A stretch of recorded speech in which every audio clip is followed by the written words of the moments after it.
За энэ бол аавын 14 хоногийн өмнө авчирсан 2 өргөн дээгтэй байна. Энэ хоёр анх ирснээс хойш нэлээд өсчод байгаа нь удахгүй асар том азарган дахиа болж биднийг өсөх байх гэж найдаж байна. Энэ баг нь нөгөөдгөөс арай хожуу ирсэн ийм дээгтэй байгаа. Одоо ингээд хаасаагүй ихтэй дөгдөг хөөрхөн зантай. Тэгээд баян хоолонд ирж хайж байдаг ийм хөөрхөн дээгтэй хинүүд байна.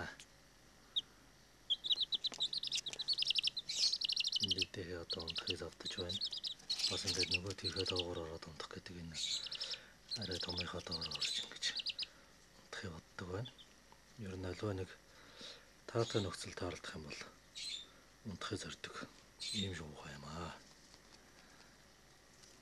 Тэгээд үцэд нь оргож үцээгөө ч гэсэн үцэдөө цэвэрлэхийг их чухал ажил тоосдог нарахгүй.